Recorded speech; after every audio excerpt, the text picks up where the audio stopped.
저는 중국에 일하러 갔다가 팔렸습니다. 그리고 맨발로 그 집을 탈출했습니다. 양강도 해산 출신의 탈북 여성 리순이 씨가 처음으로 입을 열었습니다. 그녀가 걸어온 길은 두만강에서 몽골 사막까지 딸 하나만 보고 버텨낸 6년의 시간이었습니다. 딸과 다시 만나기까지 그녀에게는 6년이 더 필요했습니다. 그 모든 것은 이렇게 시작되었습니다. 제가 태어나고 자란 곳은 양강도 해산시였습니다. 두만강을 사이에 두고 중국 땅과 마주보는 조선에서도 가장 끝자락에 붙어있는 도시였지요. 강 건너 중국 마을에서 연기가 피어오르는 걸 보면서도 어린 시절엔 그게 그냥 풍경이었습니다. 밥 먹고 나서 장마당에 나가 어머니 옆에 쪼그려 앉아 있던 그 시절이 지금 생각하면 그래도 가장 평온했던 때였습니다. 해산은 산으로 둘러싸인 곳입니다. 가을이면 단풍이 그렇게 고왔어요. 여러분이 강원도 산골 단풍을 생각하시면 딱 맞습니다. 학교 가는 길에 솔잎 밟으며 걷던 그 느낌, 어머니가 이른 새벽 두부 끓이는 냄새에 잠이 깨던 그 아침들이 아직도 눈에 선합니다. 그때는 그것이 당연한 삶이라 생각했습니다. 제 이름은 리순이입니다. 제가 34살이던 해, 그러니까 고난의 행군이 한창이던 그 시절 얘기를 지금부터 드리려 합니다. 그때 저는 해산 장마당에서 채소 장사를 했습니다. 장마당이라고 하면 낯설게 들리실 수 있는데 쉽게 말씀드리면 우리나라 재래시장 같은 곳이라 보시면 됩니다. 다만 다른 점이 있다면 그건 나라가 허가해 준 시장이 아니라 사람들이 살기 위해 스스로 만들어낸 시장이었습니다. 남편은 탄광에 다녔는데 일한 지 3년이 지나도록 월급다운 월급을 받아본 적이 없었습니다. 국가에서 월급은 주지 않으면서 탄광 출근은 강제했으니 사실상 저 혼자 세 식구를 먹여 살린 셈이었습니다. 저는 아침 5시면 일어났습니다. 노모는 무릎이 좋지 않아 제가 모든 걸 챙겨야 했어요. 배추, 감자, 파 같은 걸 장마당에 내다 팔아야 딸아이 한 끼를 먹일 수 있었으니까요. 딸은 그때 10살이었습니다.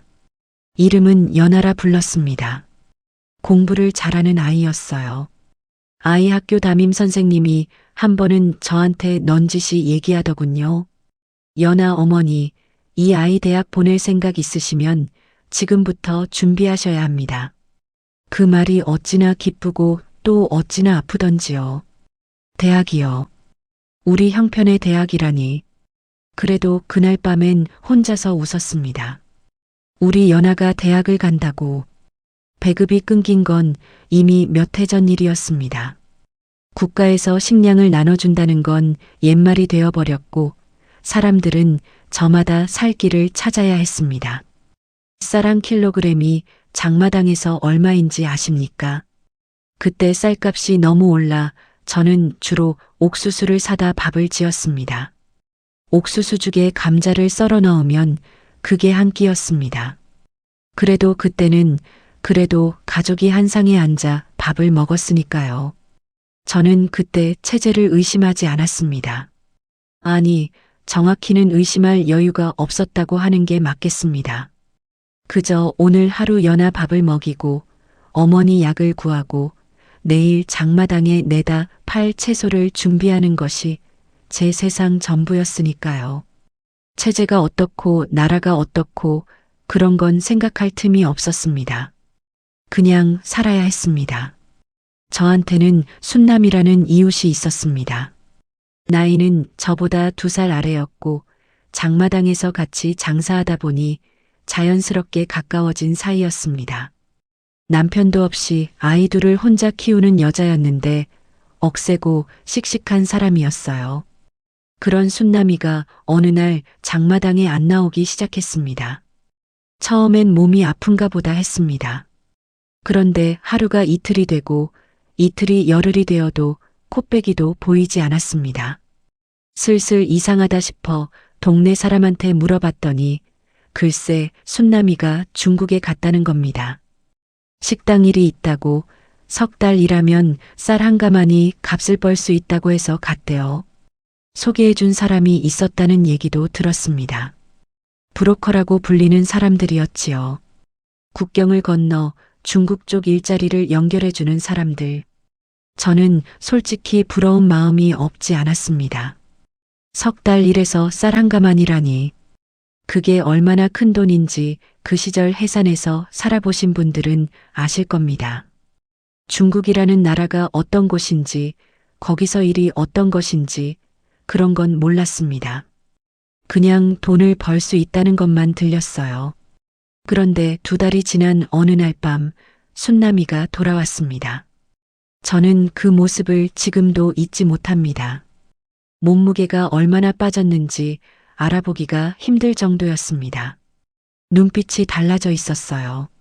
제가 이웃 어른들한테 들어온 표현으로 말씀드리자면 혼이 빠져나간 것 같은 얼굴이었습니다. 6.25 때 피란 다녀온 어르신들이 그런 얼굴을 하셨다고 우리 어머니가 예전에 말씀하신 적이 있었는데 딱 그런 얼굴이었습니다. 순남이는 한동안 아무 말도 하지 않았습니다. 저도 차마 묻지 못했습니다. 몇 주가 지나고 나서야 둘이 장마당 끄트머리에 앉아있던 날 밤 순남이가 낮은 목소리로 말했습니다. 브로커한테 속았다고, 식당이 아니었다고, 중국 농촌에 아내가 없는 남자한테 팔렸다고, 거기서 억지로 살다가 그 남자가 잠깐 방심한 틈에 도망쳐 나왔다고. 저는 그 말을 들으면서 등에 찬물을 끼얹은 것 같았습니다. 인신매매. 그게 그 말이었습니다. 그런 일이 국경 너머에서 벌어지고 있다는 걸 그날 처음 알았습니다. 어르신들이 일제강점기 때 여자들 끌려가던 얘기를 하시곤 했는데 설마 지금 세상에 내 눈앞에서 그런 일이 일어나고 있었다니. 그날 밤 저는 잠을 이루지 못했습니다. 옆에서 연아가 새근새근 자는 소리를 들으며 생각했습니다. 이 아이를 어떻게 지킬 것인가? 이 세상이 내가 알던 세상이 맞는가? 처음으로, 정말 처음으로 지금 내가 살고 있는 이 현실이 뭔가 단단히 잘못되어 있다는 생각이 들었습니다. 순남이 일이 있고 나서 저는 마음을 단단히 먹었습니다. 절대로 브로커한테는 걸리지 않겠다고, 중국 얘기는 꺼내지도 말자고 그렇게 다짐했습니다. 그런데 그의 겨울이 유독 혹독했습니다. 연아가 기침을 시작한 건 음력 10월 초였습니다. 처음엔 감기려니 했는데 기침이 한 달이 넘도록 가라앉질 않았어요. 장마당에서 돈을 아끼고 아껴서 약방에 갔더니 약사가 말하더군요. 영양이 너무 부족하다고. 어린아이가 이러다 폐까지 가면 안 된다고. 아이한테 단백질이 있는 음식을 먹여야 한다고. 여러분, 단백질이라는 게 쉬운 게 아닙니다. 고기 한 점 구하려면 장마당 돈이 얼마나 드는지 아십니까? 그 겨울 저는 연아 먹일 달걀 하나를 사기 위해 제 식사를 줄였습니다. 아침에 옥수수죽 한 숟가락, 저녁엔 감자 한 알. 그렇게 아꼈습니다. 어머니도 당신 것을 아이한테 미루셨어요. 병든 몸으로 당신 밥을 아이한테 내미시는 어머니를 보면서 저는 부엌에 들어가 혼자 울었습니다. 남편은 그 와중에도 아무 소용이 없었습니다. 탄광에서 돌아오면 드러눕고 드러누우면 술을 찾고 제가 어떻게 버는 돈인지도 모르는 사람이었습니다. 그 사람이 왜 그렇게 됐는지 이해 못하는 건 아닙니다. 일해도 월급 한 푼 못 받고 국가한테 버림받은 남자가 어디서 의욕을 찾겠습니까? 그래도 저는 그때 원망이 많았습니다. 이 집에서 내 편은 아무도 없구나. 나 혼자 다 해야 하는구나. 그 무렵 장마당에서 다시 브로커 얘기가 나오기 시작했습니다.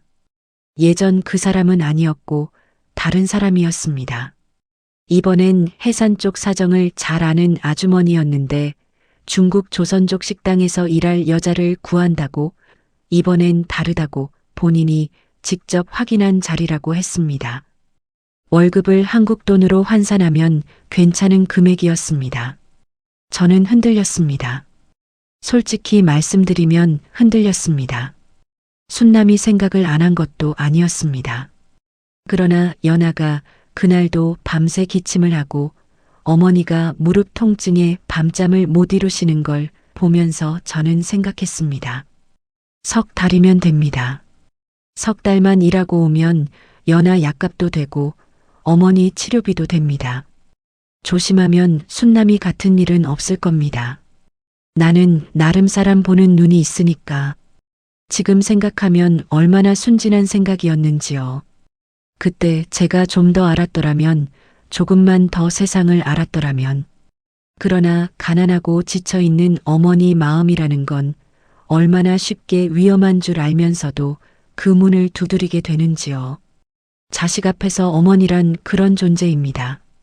출발 전날 밤 저는 연아가 잠든 것을 확인하고 자리에 앉아 편지를 썼습니다. 연필로 종이 2장에 꾹꾹 눌러 썼습니다. 엄마는 잠깐 다녀올 때가 있다. 걱정하지 말거라. 할머니 말씀 잘 들어라. 공부 열심히 해라.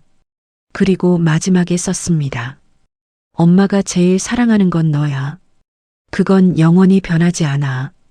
그 편지를 낡은 재봉틀 밑에 접어두었습니다. 아이가 찾으면 찾을 것이고 못 찾으면 그냥 두는 것이고 어머니께는 말씀드렸습니다. 중국에 잠깐 일하러 간다고. 어머니는 처음에 안 된다고 하셨습니다. 순이야, 거기가 어떤 곳인 줄 아냐? 소문 못 들었냐? 저는 어머니 손을 꼭 잡고 말했습니다. 어머니, 저 알고 가요. 조심할게요. 연아 약값 벌어올게요. 어머니는 그날 밤 아무 말씀도 안 하셨습니다. 그냥 제 손을 잡고 한동안 계셨어요. 떠나는 날 아침에 보니 어머니가 뜬 눈으로 밤을 새우신 것 같았습니다. 브로커 아주머니를 따라 해산 외곽으로 갔습니다. 겨울 새벽 2시였습니다. 영하 20도가 넘는 추위였는데 떨린다는 게 추워서인지 무서워서인지 구분이 되지 않았습니다. 두만강은 겨울이면 얼어붙습니다. 완전히 단단하게 얼진 않았고 살얼음 위를 걷는 구간도 있었습니다. 발이 강물에 빠지지 않으려 온 신경을 집중하면서 걸었는데 그 짧은 강 하나를 건너는데 얼마나 오래 걸린 것인지. 강 중간쯤 걷다가 저는 잠깐 뒤를 돌아봤습니다. 해산 쪽 불빛이 보였습니다. 새벽이라 대부분 불이 꺼져 있었는데 우리 집 쪽인 것 같은 방향에 작은 불빛 하나가 켜져 있었어요. 어머니가 뜬 눈으로 창문 곁에 앉아 계신 거라 생각했습니다. 저는 속으로 말했습니다. 어머니, 저 갔다 올게요. 연아 잘 봐주세요. 그때는 그 말이 작별 인사가 될 줄 몰랐습니다. 강을 건너고 나니 중국 쪽 땅이었습니다. 거기서 기다리고 있던 사람이 한 명 더 있었습니다. 브로커 아주머니하고 아는 사이인 것 같은 남자였는데 잠깐 두 사람이 뭔가 속닥이는 소리가 들렸습니다. 저는 그때 이상하다는 생각을 했습니다. 그러나 이미 강을 건너온 몸이었습니다. 돌아갈 수도 없고 앞으로 갈 수밖에 없었습니다. 나중에 생각해보면 그 강을 건너던 그 순간이 제 인생에서 가장 큰 전환점이었습니다. 뒤에 남겨진 것들, 앞에 놓인 것들, 그 사이 얼음장 위에 제가 서 있었던 그 순간, 하늘을 올려다보니 별이 참 많았습니다. 그게 이상하게 기억에 남습니다. 얼어 죽을 것 같은 추위 속에서 별이 그렇게 많았다는 것. 중국 땅에 발을 디딘 지 채 1시간도 되지 않아 저는 무언가 잘못되었다는 걸 알았습니다. 브로커 아주머니가 저한테 핸드폰을 내놓으라고 했습니다. 입국 단속에 걸릴 수 있다고 잠깐만 자기가 갖고 있겠다고 했습니다. 저는 그걸 넘겼습니다. 그리고 그게 제가 그 아주머니한테 마지막으로 한 일이었습니다. 차에 타고 나서 2시간쯤 달렸을까요? 영길 외곽이라는 곳의 농가에 도착했을 때 아주머니는 차에서 내리지 않았습니다. 저를 안으로 데려간 건 처음 보는 중년 남자였습니다. 조선족이었고 말이 통하긴 했는데 눈빛이 편하지 않았습니다. 방이 하나 있었고 창문에 쇠창살이 달려 있었습니다. 저는 그 방에 들어서면서 다리에 힘이 빠졌습니다. 순남이 얼굴이 떠올랐습니다. 혼이 빠진 것 같은 그 눈빛이. 그 집의 남자는 아내가 없었습니다. 저는 그 사람한테 팔린 것이었습니다. 얼마에 팔렸는지도 나중에야 알았습니다. 브로커 아주머니가 받은 돈이 제 목숨값이었던 것입니다. 일제강점기 때 위안부로 끌려간 우리 할머니 세대 이야기를 교과서에서 배웠는데 그게 지금 내 이야기가 되어 있었습니다. 저는 그 집에서 6달을 있었습니다. 자세한 말씀은 드리기가 어렵습니다. 다만 한 가지만 말씀드리겠습니다. 그 시간 동안 저를 버티게 해준 건 딱 한 가지였습니다. 연하였습니다. 연하가 어떻게 지내고 있을까? 기침은 나았을까?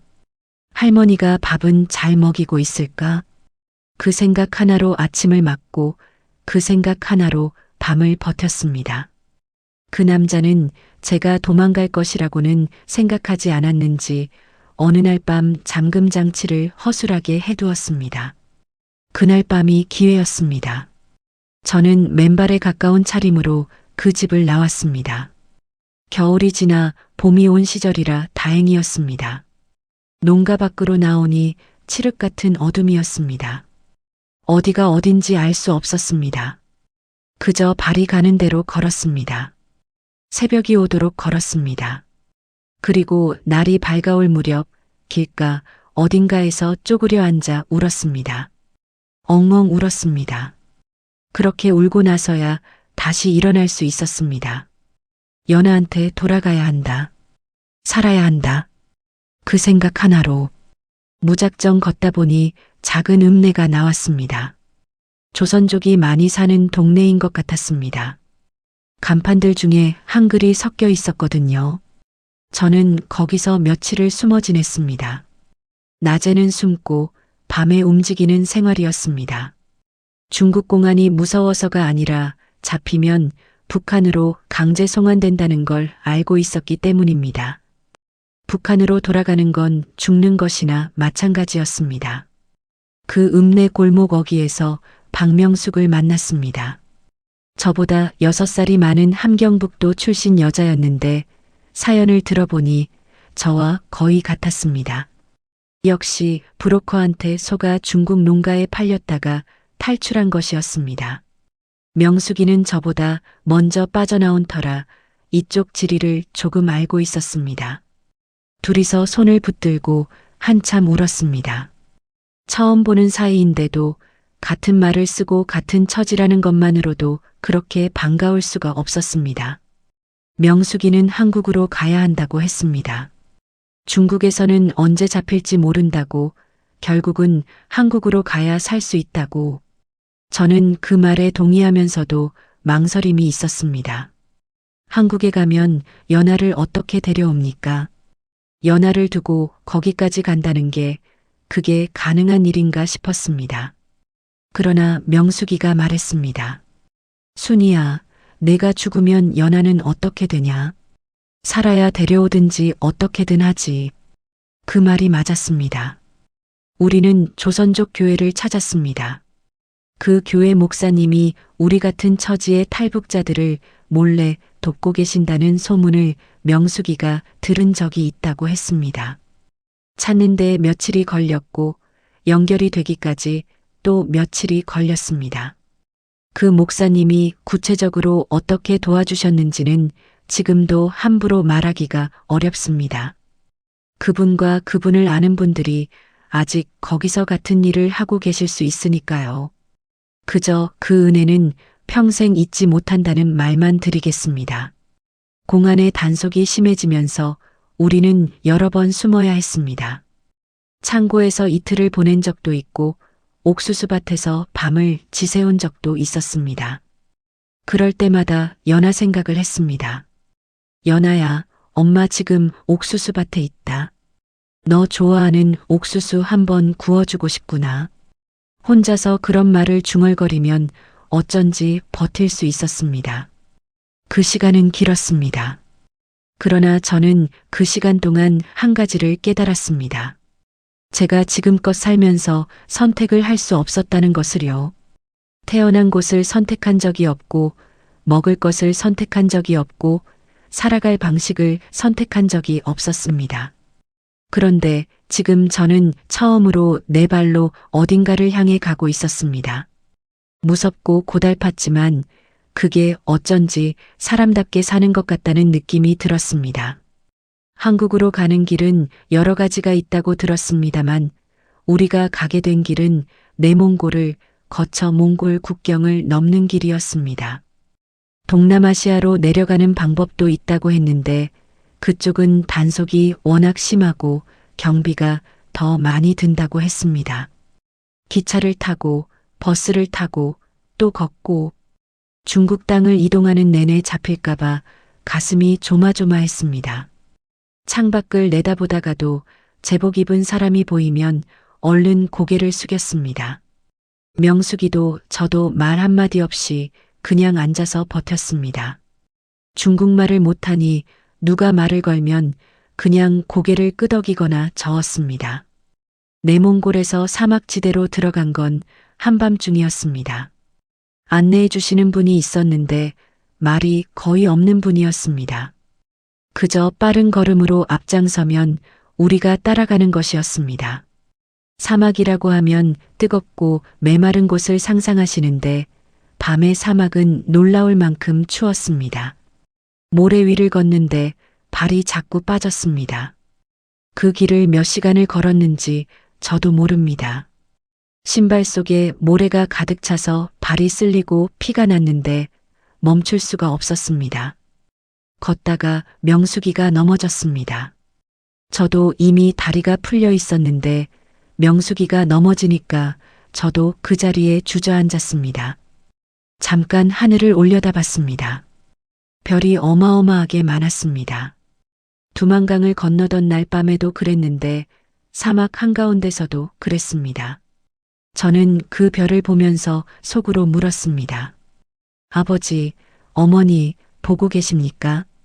이 딸 좀 도와주십시오. 연아한테 돌아가야 합니다. 몽골 국경을 넘고 나서 국경수비대에게 잡혔습니다. 잡혔다는 표현이 맞는지 모르겠는데 사실 몽골에서 한국 대사관에 가려면 몽골 당국에 먼저 신고를 해야 한다고 했습니다. 거기는 중국처럼 바로 북한으로 돌려보내지 않는다고요. 그래도 잡혀가는 그 순간에 얼마나 무서웠는지 수갑을 찬 채 이동하면서 이제 다 끝났구나 싶었습니다. 구치소 같은 데서 열흘쯤 있었습니다. 말이 전혀 통하지 않았고 음식도 낯설었고 무엇보다 앞이 보이지 않았습니다. 그런데 어느 날 한국 대사관 직원이 왔습니다. 한국말을 쓰는 사람을 그 멀고 낯선 곳에서 만나니 정말이지 그게 꿈인지 생시인지 싶었습니다. 눈물이 먼저 나왔습니다. 대사관 직원이 말했습니다. 이제 한국으로 가실 겁니다. 그 말을 들은 순간 저는 연아 얼굴이 떠올랐습니다. 연아야, 엄마 살았다. 엄마 이제 살 것 같다. 한국 땅에 처음 발을 내딛던 날 저는 비행기 트랩을 내려오면서 걸음이 자꾸 멈췄습니다. 공기 냄새가 달랐습니다.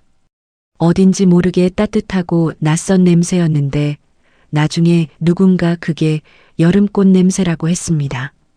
저는 그걸 들으면서 조용히 웃었습니다. 한국에도 꽃이 피는구나.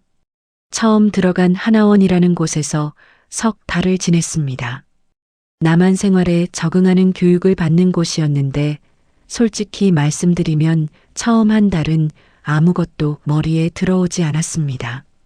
몸은 거기 있는데 마음은 자꾸 북쪽으로 갔습니다. 연하 생각, 어머니 생각. 저는 괜찮은데 거기 남겨진 사람들은 지금 어떻게 살고 있을까? 문화 충격이 없었다 하면 거짓말이지요.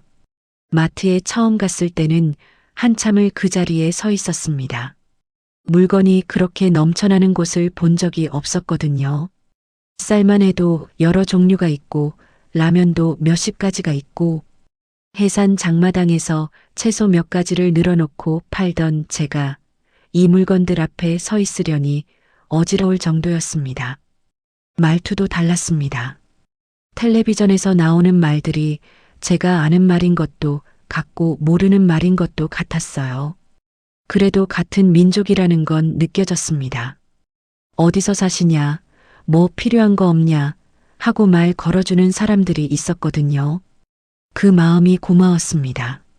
한국에 정착하고 나서 저는 한 가지 일에만 매달렸습니다. 연하를 데려오는 것. 브로커를 통하는 방법이 있다는 걸 알았고 돈을 모았습니다. 편의점 야간 알바, 공장 일 할 수 있는 건 다 했습니다. 연하가 해산에 그대로 있다는 소식은 간간히 들려왔습니다. 어머니는 안타깝게도 제가 한국에 온 이듬해에 돌아가셨다고 했습니다. 그 소식을 들었을 때 며칠을 울었습니다. 임종도 못 지킨 불효가 가슴에 박혔습니다. 그래도 어머니, 연하를 키워주셔서 감사합니다. 한국에 온 지 6년이 지났을 때 드디어 연하가 왔습니다. 10살이던 아이가 16이 되어 있었습니다. 인천공항에서 처음 봤을 때 저는 알아보지 못할 뻔했습니다. 키가 저보다 컸습니다. 한참 보다가 아이 눈을 봤습니다. 그 눈만은 그대로였습니다. 10살 연하의 눈이 아이를 꽉 안았습니다. 아무 말도 못했습니다. 아이도 울고 저도 울었습니다. 얼마나 울었는지 모르겠습니다. 주위 사람들이 다 보는데도 그냥 울었습니다. 6년. 6년이라는 시간이 그 눈물 속에 다 들어 있었습니다. 지금 저는 연하와 함께 경기도 어느 작은 도시에 살고 있습니다. 연하는 이제 한국 대학을 다닙니다. 해산 담임 선생님이 그러셨잖아요. 대학 보낼 생각하시냐고. 그 말이 이루어졌습니다. 다만 장소가 달랐을 뿐이지요. 저는 그게 어머니가 하늘에서 도와주신 거라고 생각합니다. 북에 두고 온 것들이 없다 하면 거짓말입니다. 어머니 묘소가 거기 있고 같이 울었던 순남이가 거기 있고 재봉틀 밑에 접어뒀던 그 편지도 아직 거기 어딘가 있겠지요. 그리고 지금 이 시간에도 그 땅에서 살고 있는 수많은 사람들이 있습니다. 여러분, 저는 통일이 되었으면 좋겠습니다. 우리 어르신들이 살아계실 때 한 번만이라도 고향 땅을 밟아보실 수 있도록, 이산 가족들이 한 번만이라도 서로 손 잡아볼 수 있도록, 저도 언젠가 어머니 묘소를 찾아가고 싶습니다. 연하 손잡고 그 무덤 앞에 서고 싶습니다. 엄마, 연하 잘 키웠어요. 그 말 한마디 드리고 싶습니다. 그날이 오기를 저는 오늘도 기다리고 있습니다.